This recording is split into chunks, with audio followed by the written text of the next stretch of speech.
So, ladies and gentlemen, what's the significance of 2025 in Dalhousie sports history? Well, the year 2000 was a very strong year for the high school level in many squads in the North Shore. Senior hockey was still strong in the province. And a native son of Dalhousie, who has also connections to Naquick, New Brunswick, which is considered unofficial sister city to Dalhousie, committed an offense on the ice that at the time was the longest suspension for a non-drug incident. So today, although now he's done work with the Titan, the Quebec Major Junior Hockey League, a GM and coach, had a good NHL and pro career, and is a role model for many people because at one point he was an inventor of socks that would protect from skate blades, coached at the Junior Olympics for Canada, Izvestia tournament.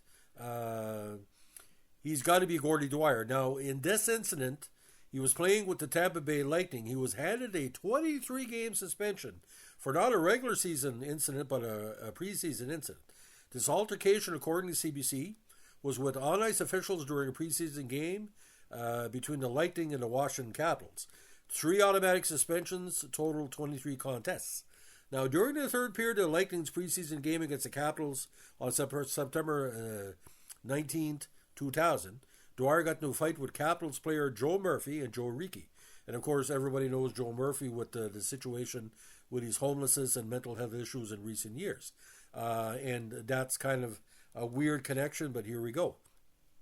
During the altercation, Dwyer applied physical force to linesman David Brisebois and basically pushed him around a little bit. After he was escorted to the penalty box, Dwyer released the door and skated back onto the ice, where he started fighting with Ricci again and pulled referee Mark Fawcett to the ice. For the incident, Dwyer was given 2 minor penalties for charging or roughing, a 10-minute misconduct penalty, and 3 game misconducts. Each game misconduct comes with an automatic suspension. Those suspensions: 10 games for leaving the player's bench, 10 games for Category 2 physical abuse of an official, and Category 3 physical abuse of an official, according to the NHL rulebook, total and automatic 23 contests. Dwyer had already served 2 games of suspension on the 2021 season and eventually had to miss the first 21 games of the Lightning's regular season schedule.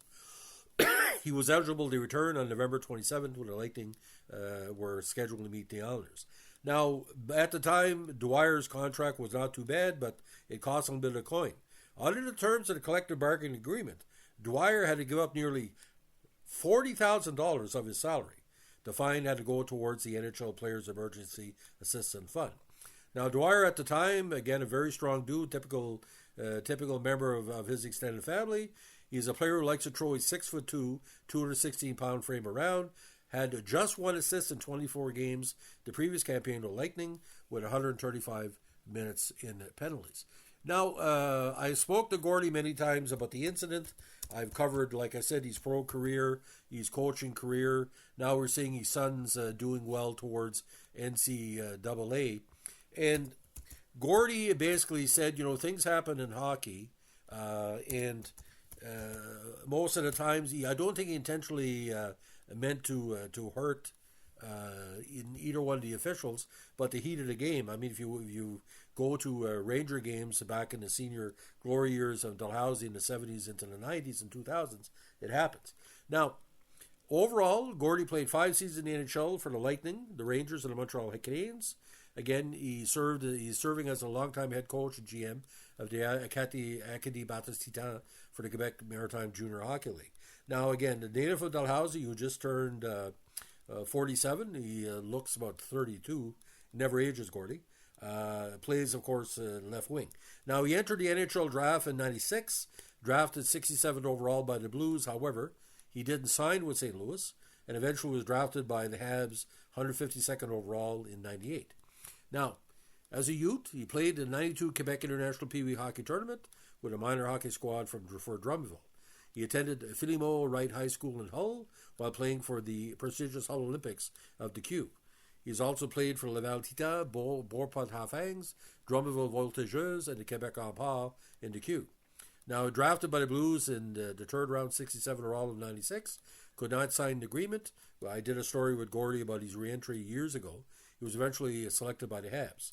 Now, He was eventually signed as well by the Carolina Hurricanes in 2004 as a free agent, but never played for them. He also played for the Lowell Lockmounters of the AHL that campaign. He also attended the Vancouver Canucks training camp in 2006, hoping to earn a roster spot. And he also attended the New York Islanders 2007 training camp, where he was a late cut.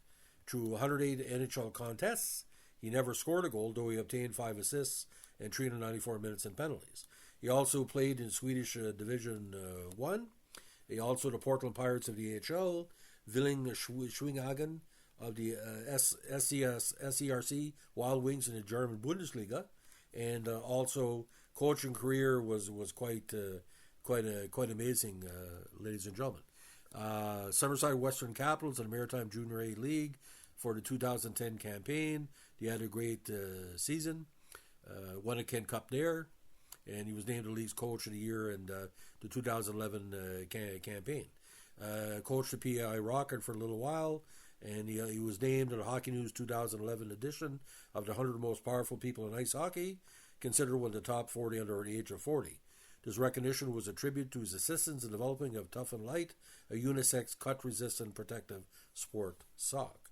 Now, he also coached in the KHL and also Dynamo Minsk. He played a coach with Shawinigan Cadillac in 2010, and also with the Q's St. John Sea Dogs for 2021. Now, he also served as assistant coach with Team Canada when he won a bronze in the 2012 Under-18s in the Czech Republic. He was also, not investigated, Spengler. He served the AC of Team Canada at the prestigious Spengler Cup. And he helped guide Canada to their 14th title that year. In 2021, he was AC at the 2021 Under-18s. Now, ironically, ladies and gentlemen, these numbers are not making it up here. In the Q, he's from 95 to 98. Okay? He might have been an enforcer. This is just a rough guess. 95, he had 204 minutes in penalties. 96, he had 271. Not 271. He had over 350 minutes in penalties with Hull, Laval, Titan, and Beauport. Hull, he had 199. Laval, 72. Beauport, 87.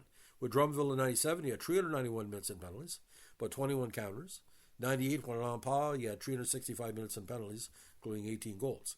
Now, from then, he played with the New Orleans Brass of the ECHL, the Montreal affiliate, then the Fredericton Canadiens in his home province, then the Quebec Citadels, then the Detroit Vipers, 24 games with the Lightning in 2000, Vipers again in 01, and 28 games with the Lightning with 1 assist, Springfield in 02, and 26 more games with Tampa Bay, played with Hartford in 03, in 2002-03, split time between the Rangers and the Habs, 28 games with 1 assist. 04, 55 games with the Hamilton Bulldogs, and 2 with Montreal in the Big Show. Now played with Lowell in 05-06, then played in the Swedish League in 07, then the Portland Pirates, and then Schwinningen ERC and Örebro HK. Now again, a head coach on a strong level in the Canadian leagues besides the Q. 4 years in the QMHL, PEI in Charlottetown, second in the Maritimes Division, 15 was best campaign. Shawinigan, fourth in the Central in 20, and again also with the Tita did well over the years.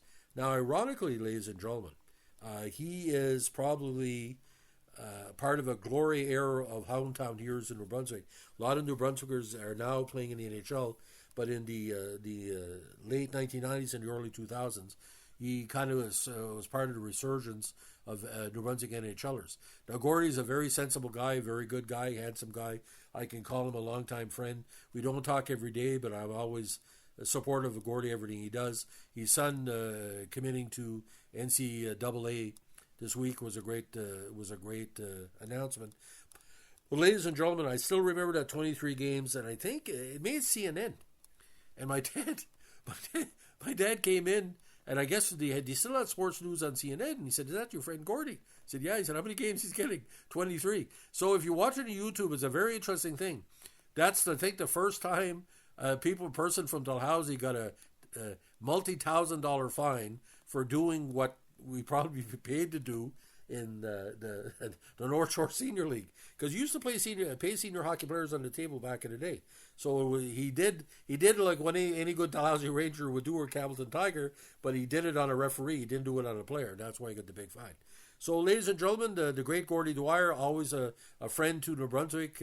If you want to talk hockey with anybody, talk to Gordie. And like I said, 5 minutes with him is like 2 hours with an NHL veteran. He's been through the wars, and he's come out the other side as a coach, as a developer, as a great human being. I'm proud to say this is what latest in a number of podcasts we've done on him. But 25 years, where's the time gone, ladies and gentlemen? 23 and 25. So if you can find a video on YouTube, check it out. And there's also a few of these battles through the years, including one against the late great Bobby Probert. But like I said, the 25th anniversary of the Gordie Dwyer suspension. Thanks for listening. Bye.